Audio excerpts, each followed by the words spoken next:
네, 뉴저지 건강한 교회가 우리 집사님 기도 내용대로 이곳 에디슨 땅에 세워진 지가 이제 6년 6해가 되었습니다. 우리 하나님 앞에 우리 감사의 박수 한번 올려드릴까요? 예, 참 생각하면 생각할수록 사람이 하는 것이 아니다. 교회는 사람이 하는 것이 아니라 하나님이 하시는 것이다가 참 새롭게 느껴졌습니다. 하나님이 만드셔야지, 하나님이 세우셔야지 세워지는 것이고, 하나님이 만드셔야지 만들어지는 것이고, 하나님께서 다듬어 가셔야지 또 다듬어지는 것이고, 잘하게 하셔야지 잘하게 된다는 것을 우리가 믿을 수밖에 없습니다. 그동안 우리 교회에는 6년 동안 적지 않은 사람들이 오고 가고 했습니다. 그 사람들 얼굴을 한 명 한 명 2010년도부터 이렇게 한번 생각해 봤어요. 왔다가 또 안 왔다가 또 다시 온 사람도 있고, 또 오래 다니다가 또 나가신 분도 계시고, 그분들 얼굴을 일일이 다 한번 생각해 봤어요. 그러면서 마음에 이런 생각이 갑자기 불쑥 이렇게 떠올랐어요. 내가 좀 더 잘해 주었다면 그분들이 혹시 여기에 아직까지 있지 않았을까? 혹은 내가 그 사람들의 이야기를 좀 더 귀담아 들었었다면 혹시 그분들이 지금 여전히 여기에 있지 않았을까? 이런 생각이 들었는데 조금도 시간이 지나지 않아서 이런 나의 생각이 아주 극히 인본주의적이고 또 인간적이라는 것을 주님께서는 금방 들통나도록 해주셨어요. 제가 그런 생각을 한 이유는 우리 교회에 찾아온 사람들을 어떻게 해서든지 수단과 방법을 가리지 않고 발을 묶어놓고 어떻게든 지금까지 남아있게 했었다면 지금보다 훨씬 아마 더불어 많은 이 성도 숫자가 생기지 않았을까, 이런 생각을 제가 하고 있더라고요. 그리고 그 생각 안에는 저의 아주 인간적인 그런 자랑하고 싶은 자랑, 또 이런 욕심, 이런 것들이 가득한 것을 주님께서 그냥 단번에 이렇게 드러내 주셨어요. 예수님이 자신의 몸을 주심으로 이 땅에 교회를 세워주셨고, 우리 건강한 교회도 예수 그리스도께서 피 흘려 주심으로 우리 교회를 세워주셨다는 것을 믿습니다. 주님께서 자신의 몸을 주심으로 교회를 세우시고, 그냥 세우신 것이 아니라 교회에 주신 그 Great Commission 있죠. 지상 명령이 있었습니다. 뭐죠? 너희는 가서 모든 민족을 제자로 삼아 아버지와 아들과 성령의 이름으로 세례를 주고, 내가 너희에게 분부한 모든 것을 가르쳐서 어떻게 하라고요? 지키게 하라. 그것이 우리 교회를 세우신 주님께서 주신 지상 명령이란 말이죠. 이 지상 명령을 우리가 잘 준행하고 순종할 때 그 교회에 나타나는 현상이 있는데, 그게 뭐냐 하면, 교회 성도가 많고 적고를 다 떠나서 이것들이 이런 외형적인 모습이 나의 자랑, 나의 욕심이 아니라 바로 이런 것들 다 걷어치우고, 거품 다 걷어치우고, 그리스도의 정말 참 제자로 세워지고 있는 성도가 과연 그 교회에서 얼마나 많아지는가, 이것을 살피는 현상이 일어난다는 것입니다. 미국의 실제로 어느 교회는 한 해에 1년 동안 28,000명이 등록을 한 교회가 있었대요. 얼마나 교회가 크면 1년 동안 28,000명이 등록을 하고, 그 중에 9,600명이 다 세례를 받았습니다. 하지만 그 중에 그 교회에 여전히 계속 성도로 나오게 된 성도는 불과 123명 뿐이었다고 발표했습니다. 28,000명이 등록하고 9,600명이 세례를 받았는데, 현재 그 교회에 교인이 된 사람은 123명 뿐이었다는 거죠. 사실 28,000명이라는 숫자가 그 교회를 찾은 것은 아주 상당히 놀라운 것이고 하나님의 은혜임이 분명합니다. 하지만 그런 사실보다 더 심도 있게 우리가 눈여겨봐야 할 것은, 그 교회에 진정으로 거듭나서 그리스도의 참 일꾼, 참 제자가 되는 사람이 얼마나 있는가, 바로 그것이 교회를 향하신 하나님의 관심거리라는 것입니다. 우리는 점점 예수님을, 우리가 건강한 교회가 세워지기 전부터 우리 예수를 믿었지만, 여러분 6년만 한번 생각해 보십시다. 우리가 점점 이 교회가 세워지고 이 교회에 출석을 하시면서 점점 우리가 예수님을 더 우리가 닮아가고 있습니까? 아니면 혹시 내 안에서 나의 삶 가운데서 예수님을 점점 잃어버리고 있지는 않습니까? 마태복음 10장 24절 25절 볼까요? 제자가 그 선생보다 또는 종이 그 상전보다 높지 못하나니 제자가 그 선생 같고 종이 그 상전 같으면 조카도다. 여러분, 사람들은 저마다 자신에게 어떤 영향을 준 사람을 알게 모르게 쫓아가고 또 그 모습을 닮아가려고 하죠. 예수님의 제자들도 마찬가지였습니다. 자신들을 불러주신 그 예수님을 그대로 닮기 위해서 살았습니다. 살다가 결국은 주님처럼 순교를 당했습니다. 이처럼 참 제자는 예수 그리스도를 닮아갑니다. 자기를 부르신 분을 닮아가게 되어 있습니다. 그리스도를 따라갈 뿐만 아니라 주님께서 주신 그 말씀 명령 그대로 행동을 하게 되어 있죠. 물론 그 예수님의 사도들, 예수님의 제자들도 인간적으로 넘어졌죠. 인간적으로 넘어지고 실패를 거듭했던 사람들입니다. 하지만 결국 그리스도의 길을 그들이 성공적으로 걸어가죠. 그리고 우리는 성경을 통하여 그 흔적을 증거로 발견할 수가 있습니다. 한번 다시 생각해 보았습니다. 우리 건강한 교회는 과연 참 제자의 길을 잘 걸어가고 있는가? 오늘 여기에 손님으로 오신 분도 계시지만 똑같은 하나님의 교회에서 똑같은 말씀을 받으시길 바라요. 여러분들은 참 제자의 길을 정말 잘 걸어가고 계십니까? 우리 교회 성도 한 사람 한 사람이 그리스도가 걸어가신 그 길을 정말 기쁨으로, 그 길이 비록 좁은 길이라 할지라도 정말 기쁨으로 걸어가고 있는 것일까요? 교회를 세우신 그리스도는 사실 모이는 사람들을 어떻게 보면 다시 이렇게 쫓아버리는 일을 많이 하셨어요. 그럼에도 무리들은 예수 그리스도가 가시는 곳이라면 항상 쫓아다녔습니다. 그렇기 때문에 예수님이 어디 가셨다 하면 늘 5,000명 이상의 많은 군중이 있었습니다. 하지만 예수님은 그 무리들을 바라보면서 진짜 좋다, 흐뭇해 하시기보다는 안타까워 하셨다고 성경은 기록하고 있죠.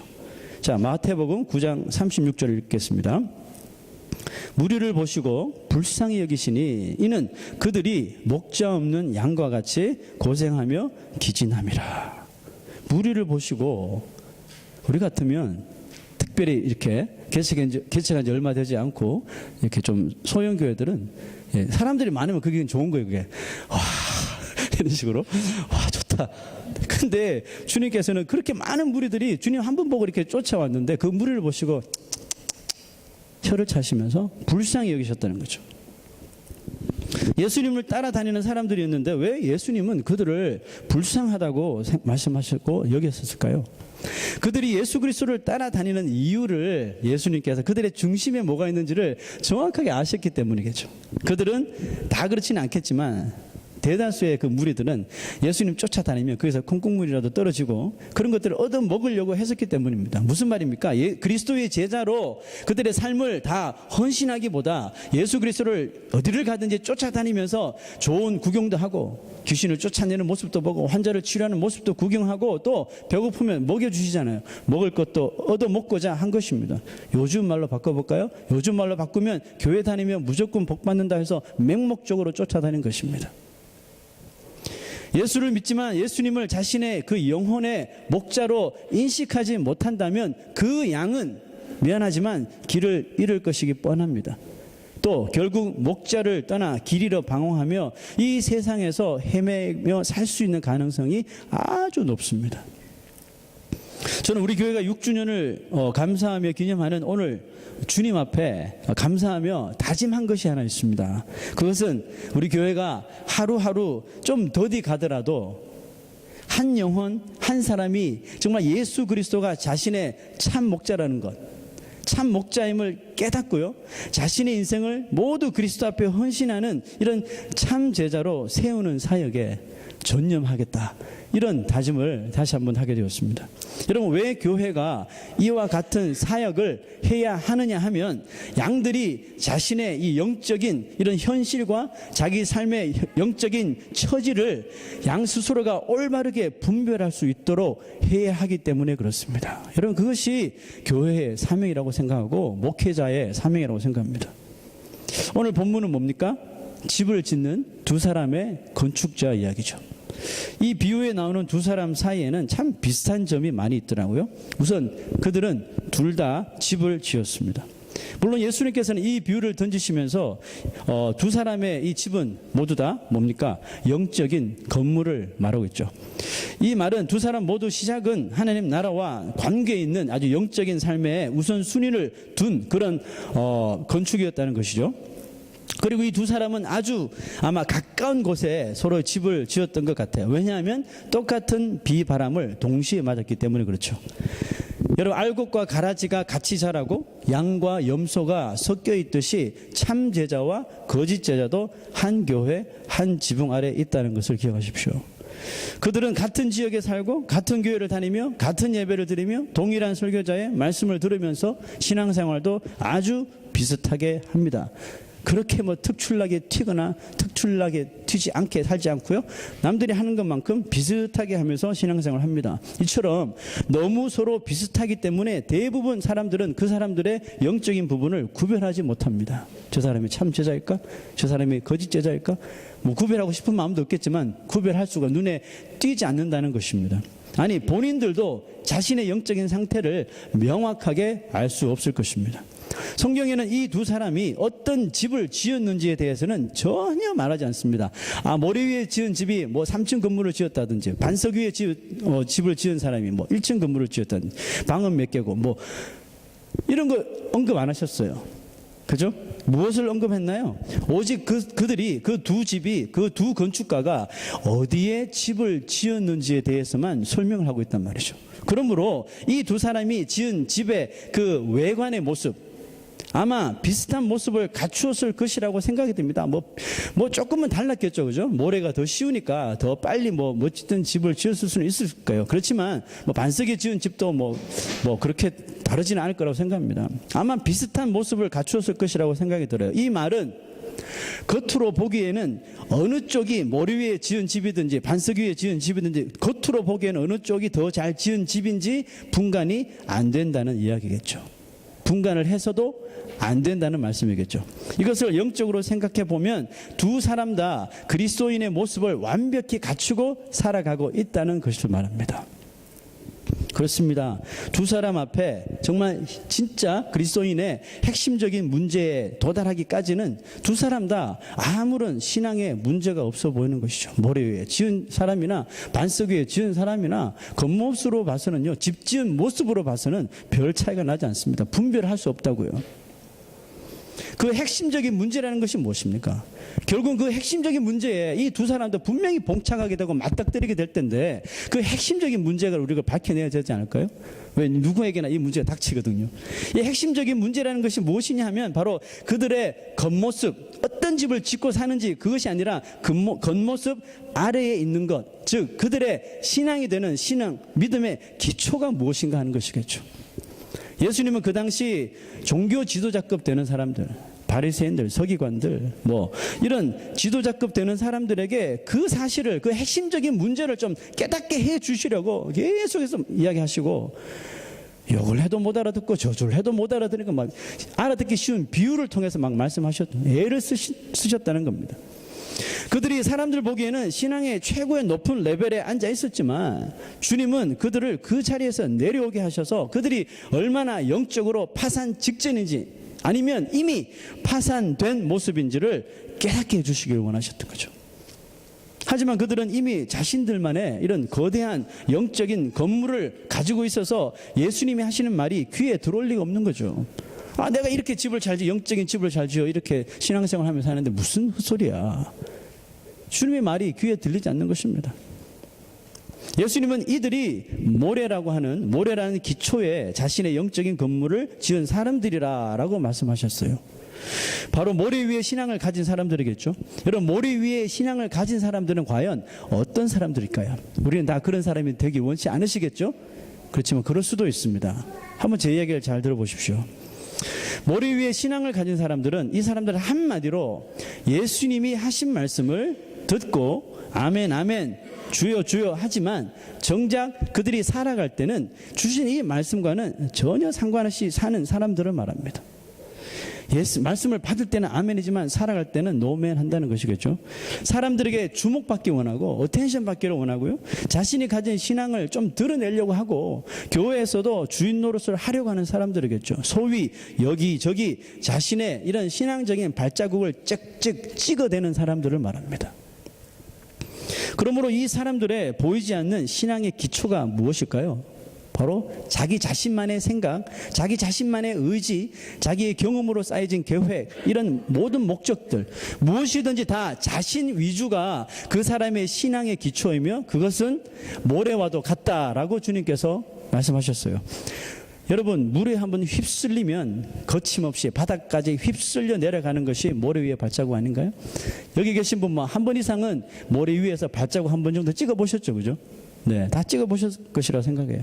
어제 내가 롱비치에 가서 아주 멋지게 프린트를 찍고 왔는데 그 다음날 갔더니 아직까지 있던 발자국을 본 적 있나요? 깨끗하게 정리됐죠, 그죠? 모래 위의 발자국은 너무나도 잘 찍혀요. 어린아이가 찍어도 찍혀요. 그죠? 몸이 불편하신 분도 그냥 걷기만 하면 찍히는 거예요. 모래 위에 발자국은 너무나 잘 찍혀요. 하지만 물에 한 몇 번만 휩쓸리면 흔적도 없이 사라지는 것이 모래 위의 발자국입니다. 주님 말씀이 얼마나 정확합니까?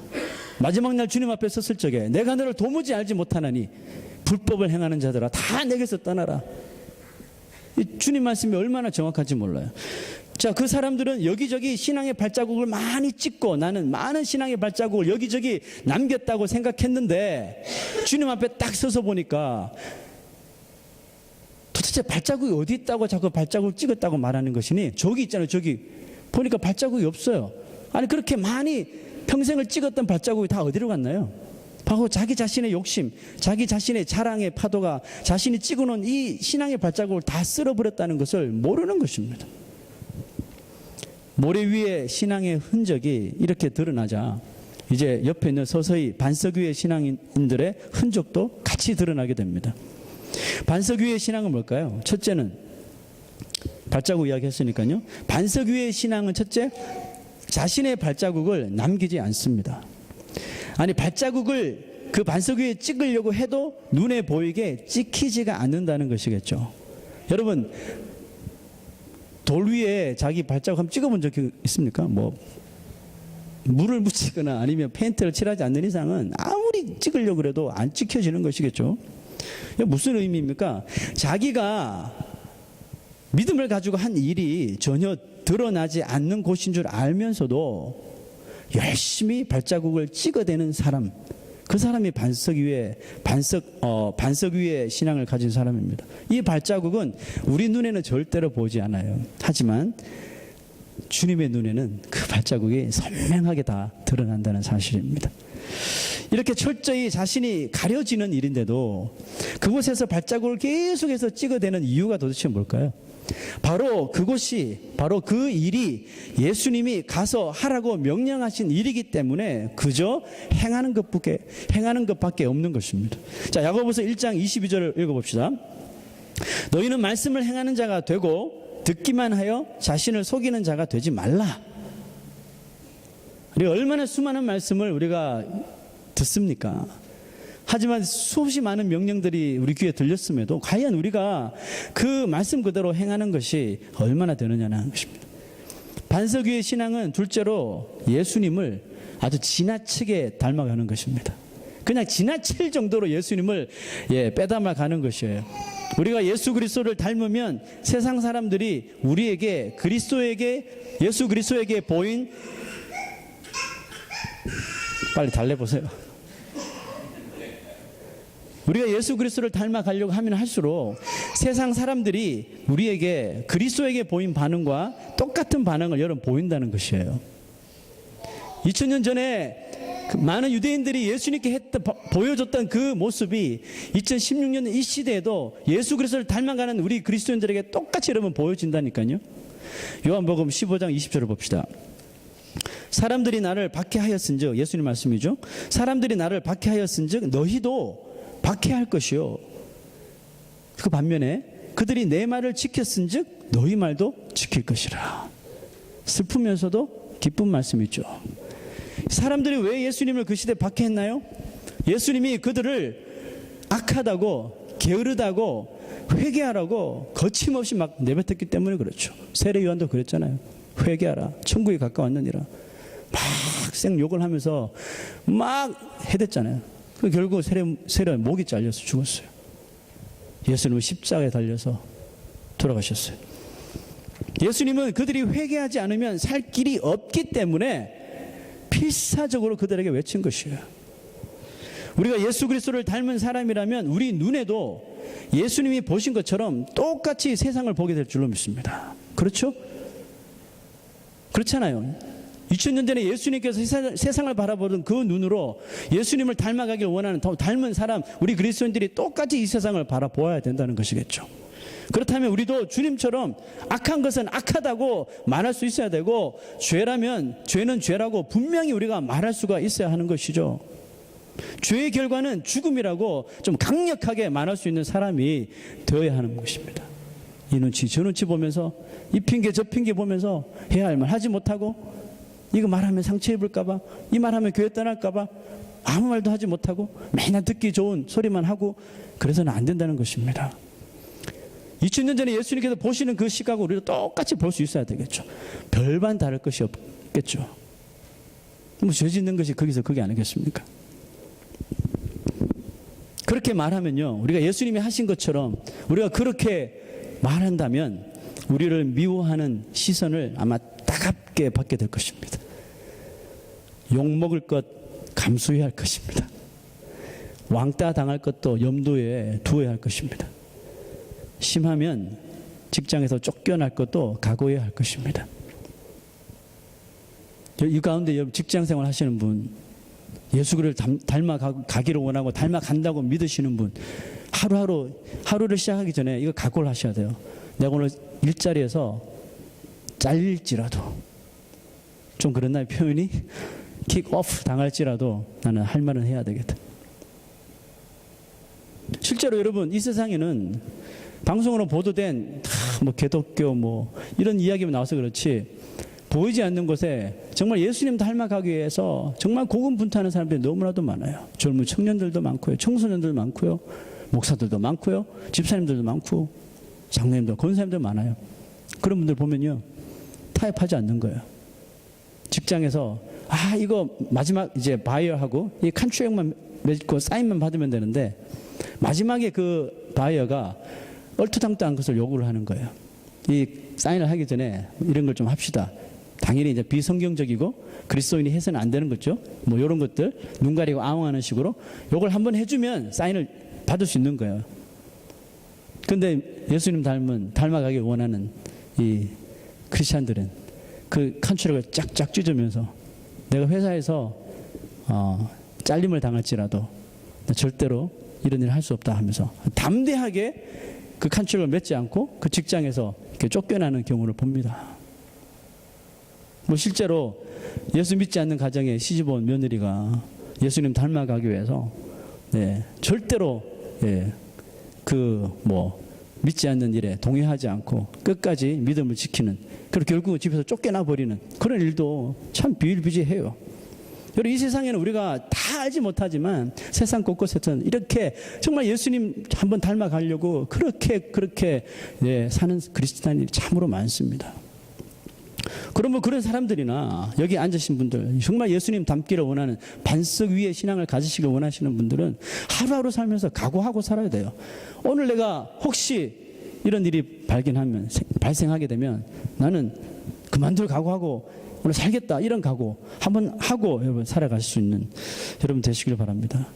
그러나 우리가 그럼에도 예수를 닮아 행동하고 진리를 선포해 버린다면, 잘릴 거 각오하고 그 진리는 진리지 하면서 진리를 선포하고 그렇게 행동해 버린다면, 놀랍게도 그 와중에 우리의 이런 말을 듣는 자들이 나온다는 사실을 믿으십니까? 우리 이런 신앙의 용기가 수반된 행동을 보고 믿지 않는 자들이 와 하면서 변화되는 역사가 일어난다는 것입니다. 주님의 말씀이 다 맞아요. 내 말을 지켰은즉 너희 말도 지킨다니까. 한번 해보라니까. 각오하고 한번 해봐라고 주님께서 말씀하시는 것입니다.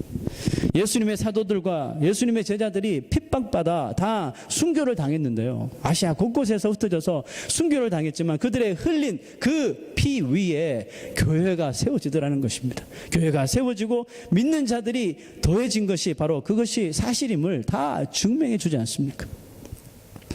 반석의 신앙의 마지막은요, 예수님 닮아서 살아갈 때 두려움이 없어지더라는 것입니다. 마태복음 10장 28절 봅시다. 제가 정말 좋아하는 구절인데요. 자, 봅시다. 몸은 죽여도 영혼은 능히 죽이지 못하는 자들을 두려워하지 말고 오직 몸과 영혼을 능히 지옥에 멸하실 수 있는 이를 두려워하라. 그래서 이 말씀 상당히 좋아합니다. 왜? 저한테 자주 사용하거든요. 저는 목회 말고는 다른 직장이 없어요. 뭐 제가 자원해서 하는 일 외에는 뭐 돈 받고 하는 일이 없어요. 그러면 아무래도 직장에 나가 세상에 일하시는 분들보다 이런 좀 두려움이나 이런 시험거리가 없을 것 같죠. 그런데 있어요. 집에 가만히 있는데도 생겨요. 안 해도 되는 걱정을 하고 안 해도 되는 염려를 하면서 혼자 쓸데없이 두려움에 빠지고 그래요. 이 말씀을 붙듭니다. 몸은 죽여도 영혼은 능히 죽이지 못하는 자들을 두려워하지 말자.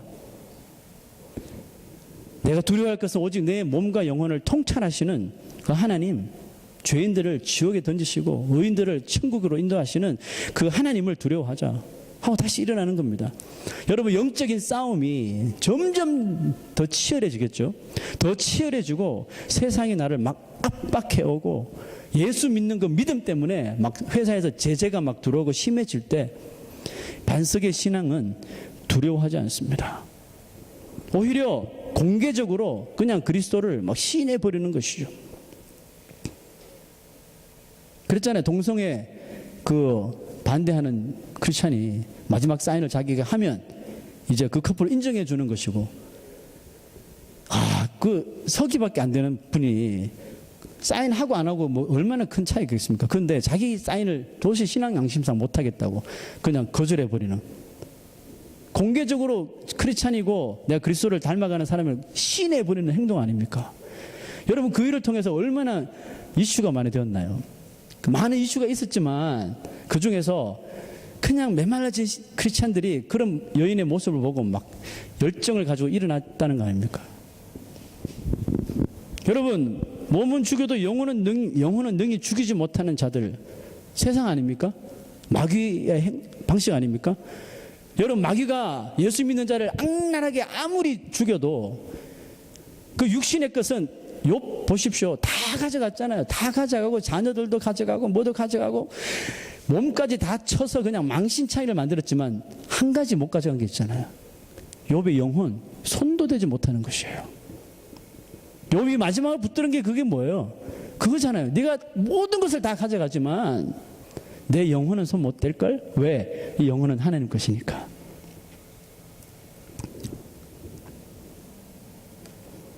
여러분, 금방이라도 자신을 돌로 칠 것 같은 순간에서도 이 스데반은 오직 담대하게 그 성령에 충만하여 그리스도를 전하고 선포해 버렸습니다. 천국을 알리고 회개를 막 선포해 버렸잖아요. 여러분, 이런 배짱을 우리가 가져야 할 줄로 믿습니다. 죽일 테면 한번 죽여봐. 네가 죽여봤자 내 몸밖에 되겠니? 내 몸이 중요한 게 아니고 내가 가장 중요하게 여기는 것은 영혼이거든. 내 영혼을 너 어떻게 하지 못할걸? 여러분, 마귀에게 시험이 오고 마귀가 아주 우리가 무서운 고난을 주고 환난으로 옮겨갈 때도 외치십시오. 내 몸을 다 죽여도 내 재산 다 가져가도 내 영혼은 손 못 댈걸? 해볼 테면 해보라고. 에스더가 그런 심정으로 기도하지 않았나요? 죽으면 죽으리라. 죽으면 죽으라. 한번 죽여봐. 여호와 신앙 절대로 못 죽일걸? 이거잖아요. 다니엘이 어떤 마음으로 사자굴 속에 들어갔나요? 다니엘의 세 친구들이 사드락 메삭 아벤노가 어떻게 그 풀무불에 평소보다 7배가 더 뜨거운 풀무불에 그냥 들어갔나요? 내 몸은 다 태워 죽여도 여호와를 향한 나의 마음은 절대로 태우지 못할 것이야 하고 들어간 것입니다. 여러분, 이런 배짱을 우리가 가져야 한다고 생각합니다. 죽일 테면 죽여봐라. 여러분, 누구나 처음부터 지혜로운 건축자가 될 수는 없습니다. 그렇지 않습니까? 신앙을 가지자마자 이 사람은 처음부터 막 반석 위에 막 집을 때려 세우고 막 이런 사람 잘 없어요, 여러분. 누구나 처음부터 지혜로운 건축자가 될 수는 없습니다. 베드로처럼 부인도 좀 하고, 예수님 모른다고 부인도 하고, 예수님 안 본 사이에 의심도 좀 하고, 예수님 모른다고 저주도 하고, 예수님 못 박혔는데 막 도망가 버리고 죄 가운데 빠지기도 합니다. 그렇잖아요. 모래 위에 집을 지으면서도 자신은 반석인 줄 알았다고 하는 사람도 있습니다. 하지만 여러분, 그것보다 더 중요한 것이 있어요. 그게 뭘까요? 그것보다 더 중요한 것은 자기 자신이 뭔가를 깨닫는 것이에요. 내가 지금까지 반석 위의 신앙인 줄 알았는데 알고 보니까 나는 모래 위의 신앙이었네. 이것을 깨닫는 것이 여러분 훨씬 더 중요해요. 누가복음 6장 48절에 오늘 본문 말씀과 똑같은 비유가 나오는데 마태복음에는 없는 내용이 누가복음에는 수록이 되어 있어요. 자, 한번 볼까요? 지혜로운 사람이 집을 짓되 땅을 깊이 파고 주초를 반석 위에 두었다. 뭐가 틀리지? 비슷한 것 같은데? 틀린 점을 발견하셨어요? 자, 마태복음에는 지혜로운 사람이 집을 짓는다는 내용이 나오고 반석 위에 주초를 놓는다는 내용도 나오지만 땅을 깊이 판다는 내용이 없어요. 저는 누가를 통해서 이 단어를, 이 문장을 삽입한 이유는 분명히 있다고 생각합니다. 여러분, 내가 지어가고 있는 집에 영적인 그 기초가 오직 자신의 이런 경험, 자신의 뜻, 자신의 자아 안에서 나온 생각이었다면 이제 우리가 해야 될 일은 뭐예요? 그것을 깨닫고 그것을 발견했다면 이제 그 사람이 해야 될 일은 지금까지 모래 위에 쌓아놨던 그 모래를 다 걷어내버리는 일을 해야 된다는 것입니다. 여러분, 그리고 그 모래를 걷어내면서 뭐 해야 됩니까? 깊이 파기 시작해야 되는 거죠. 생명의 생수가 나올 때까지 반석에서 샘물이 나온다 그랬잖아요. 그 반석이 나올 때까지 계속해서 깊이 파 보시는 겁니다. 자, 오늘 누가가 표현했던 말이 맞죠? 지혜로운 사람이 집을 짓때 주초를 반석 위에 두기 바로 직전에 한 행동이 뭐예요? 땅을 깊이 파는 일을 했단 말이에요. 나는 지금까지 살아오면서 몇십 년 신앙생활을 하면서 분명히 모래 위에 반석 위에 신앙을 살았을 거야. 정말 많은 발자국을 남겼을 것이야 하고 살았는데 어느 날 주의 말씀 보니까 아니, 나는 모래 위에 집을 지었구나. 이걸 깨닫는 사람이에요. 자, 그 사람 뭘 해야 될까요? 인생을 포기해요? 지금까지 믿었던 거 다 헛거내? 포기해요? 아니잖아요. 뭐 합니까? 다시 땅을 파기 시작해야 되죠. 물론 어려워요. 땀 흘려야 돼요. 시간이 흘러야 됩니다. 고통스러울 것입니다. 그러나 깊이 파면 팔수록 분명히 그곳에서 반석이 나올 줄로 믿습니다. 드디어 반석을 만나면 드디어 거기서 다시 시작하면 돼요. 아시다시피 그곳에는 반석이 발견되면 그곳에서 다시 시작하려면 그곳에서는 나의 발자국이 찍히지 않을 것이라는 것을 분명히 여러분 깨달아야 됩니다. 그럼에도 불구하고 우리가 명심해야 될 것이 있어요. 내 인생에 비바람이 몰아칠 때에도 그 발자국은 절대로 지워지지 않을 것이며 언제요? 주님의 날에 보이지 않던 그 발자국이 여러분들의 그 영적인 삶을 예수님 닮아가기를 추구했던 그 모습, 모든 삶을 다 그 발자국들이 증거해 주실 것이라는 것입니다. 우리 건강한 교회의 목표는 어린아이부터 어른까지 우리 모든 교인 한 사람 한 사람이 다 이 놀라운 사실을 좀 깨닫게 되는 것입니다. 반석 위에 신앙을 가지고 오늘도 한 개의 발자국, 비록 한 개의 발자국이지만 사람들은 보지 못하지만 예수 그리스도의 눈에 정확하게 띄고 정확하게 보여지는 그 발자국을 찍어 나갈 수 있는 저 여러분 되시기를 주의 이름으로 축원합니다.